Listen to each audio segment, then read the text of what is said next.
The Clinton team is trying to walk back, or at least massage, the nominee's private comments about Bernie Sanders supporters, who happen to be, mainly, a lot of young voters she's eagerly trying to court. Senior political correspondent Mike Emanuel is following that story tonight from Akron, Ohio. Good evening, Mike. Brett, good evening. Donald Trump tonight says Bernie Sanders should pull his endorsement of Hillary Clinton. Trump says Clinton deceived Sanders and then attacked him and his supporters. There is a sense of disappointment among young people about politics. They're children of the Great Recession, and they are living in their parents' basements. And the idea that maybe, just maybe, you could be part of a political revolution is pretty appealing.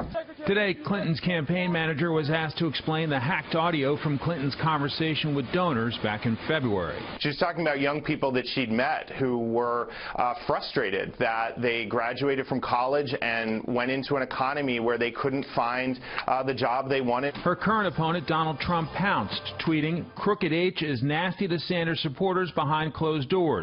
Owned by Wall Street and politicians, HRC is not with you." Her former rival, Senator Bernie Sanders, blamed college affordability and not Clinton. What she was saying there is absolutely correct.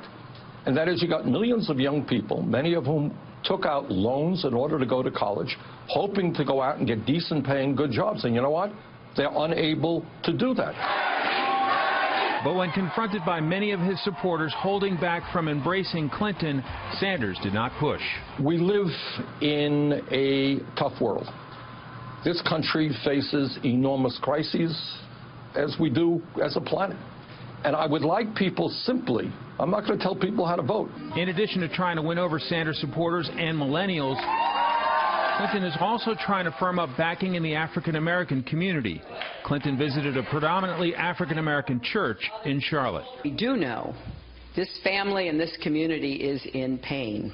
Following the recent Keith Lamont Scott shooting in Charlotte, Clinton reiterated a call for better policing and pledged much more. We have to take a broad approach to that. And we've got to look at education, and jobs, and housing, and transportation, and how we best do that, and how we bring everybody, to the table. Breaking this hour, we've got basketball superstar LeBron James of the Cleveland Cavaliers endorsing Hillary Clinton for president. That may help her here in the Buckeye State. Clinton is set to return here to Ohio tomorrow after not being here for the past month or so. There have been reports suggesting Clinton is ready to write off the Buckeye State, but her aides insist that is not the case.